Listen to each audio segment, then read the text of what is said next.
Ruger Mark III. Beautiful 22 pistol. Well, that didn't take long to get this one back, did it? I got this one back. The gun collection is slowly going to build back to where it was, but I said I'm not going to get every gun that I traded for the Ed Brown back, because there's some that I just don't think, for me, is worth the money to buy them back. Some of them. Some of them are coming back. This is definitely one. This is definitely one that needed to come back. You got to have a 22 in your collection, guys. A 22 is so important to have in your gun collection. If you're a caliber buff and you got to have a 40 or a 45, you don't have a 22, I'm telling you, you just should get one. They're really fun, and sometimes you just don't have the money to shoot your 45s all the time. It costs a lot of money, and this particular pistol, or these guns, are really accurate. They're a lot of fun because they're so damn accurate, especially if you're using CCI mini mags.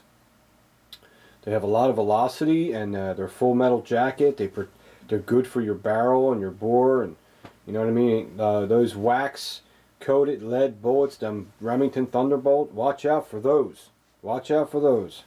YouTube it, and YouTube Remington Thunderbolt Ruger Mark III, something like that, and you'll see a video what happened to this guy's barrel. I never shoot lead bullets through my barrel, not on a 22. I always use CCI mini mags, full metal jacket, round nose, or occasionally hollow points, but the round nose seem to be more reliable for this pistol. But like I say, every pistol is like a fingerprint. They're all made a little different. Some might run better than the other, all different kinds of ammunition, but the CCI mini mags are definitely the shit. I had the polymer model before this one. It was nice, but the only thing I don't like, there's a couple things I don't like about it. One thing is, the way the frame's attached to the barrel, you got to get a mallet and tap the frame off. So that means there's little square notches that are press fitted, forced to hold the barrel on. And I'm pretty sure it's all plastic. That could wear out after a while, and then you'll have a loose barrel on your frame. I don't think I like that. Even though the mainspring housing holds it on, like I said before, I don't know. I just don't feel comfortable with the polymer frame. I might be wrong. This is my opinion. This is how I think things would happen if I used a gun a lot in the future, right? That's what I think would happen. So I went back with the original Ruger Mark III with the steel frame. And another thing I wanted to show you is the experience I had with the polymer Ruger 22. It is beautiful, shaped like a 1911. I wish they would have made the frame steel, and I wish they did not put this floor plate on there. So here's a magazine from that gun, from the polymer pistol. This big floor plate was causing me problems because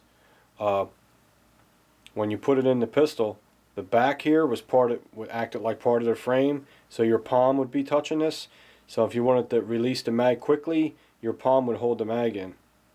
And every time I put it in the gun, you have to really give it a good whack for it to stay in there. I mean, a good whack, and sometimes it still wouldn't stay in there. So I'd actually get my thumb and make sure it clicked in good. And the bottoms, look, the bottom was all loose, and it just wouldn't click in there good for me. Maybe only my gun was like that. So I'm not saying they're all like that, but this is the experience I had. Whoops, let me get back here. This is the experience I had with mine. So I said, you know what? When I buy my Ruger Mark III back, I'm going back to the original steel, original frame Ruger. So that's what I did. So, and there it is. It's really, really pretty. It's got really aggressive black grips on it with the red crest, and that's just really sweet looking. Let's get a close-up of it. I'm going to be taking this to the range tomorrow, and I hope I shoot well with it. It's kind of a little different than the guns. It's a little front heavy because it has a bull barrel and it's long. I don't know the exact length of the barrel. I didn't measure it. But These are a pain in the ass to take apart and put together, but after you do it a couple times, it's really very simple. Once you learn how the parts work and why they work the way they do, you won't have any problems disassembling this pistol. It's not a big deal. I mean, granted, it don't come apart like a Glock or anything like that, or an XD, or it is a little involved, but see, to me, that's the fun part about guns, because I'm a tinker dude. I like to tinker with shit, so a gun that's a challenge to take apart, I'm all over it. Yeah, that's what I like. Another thing you got to watch out with this gun is from having experience with it, is when you insert the magazine, let's make sure she's safe. Alright, slide feels really nice. It doesn't feel gritty or grimy. That's a good sign. But when you insert these magazines, because even these have a little cork to them, make sure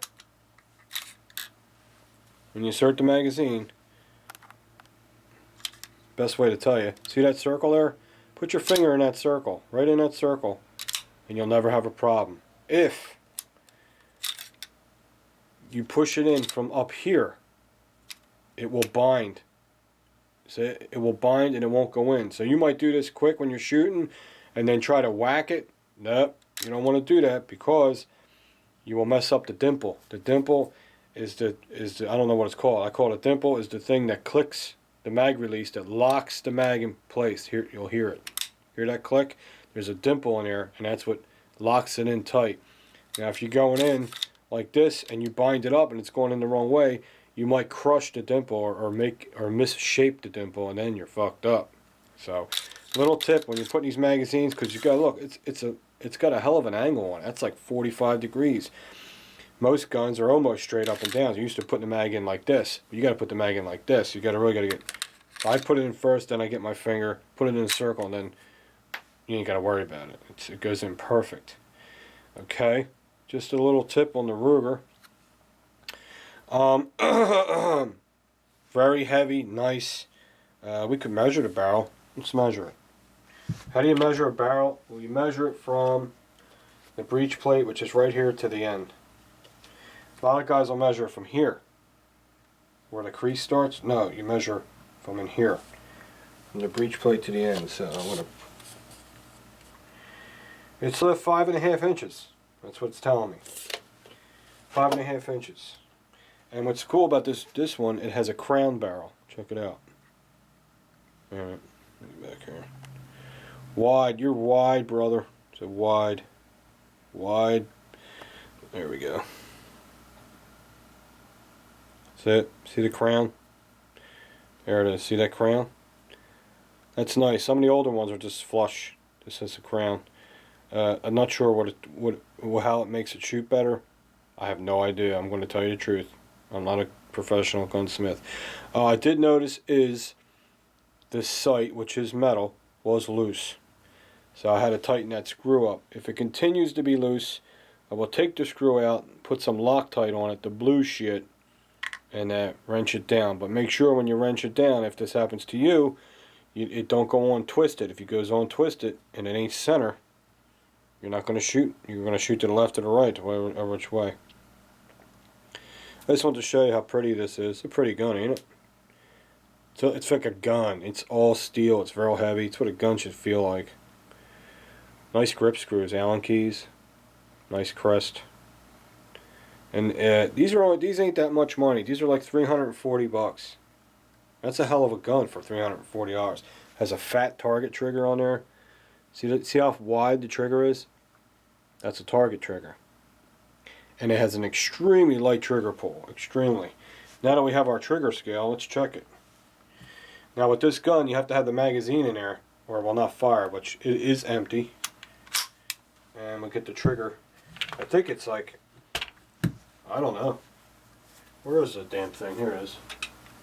I know it's light, I can tell you that. I mean, 0, 0. And let's see where we're at. No grip safety on this, so we don't have to worry about that. Let's see what we get. Dead center the trigger. Okay.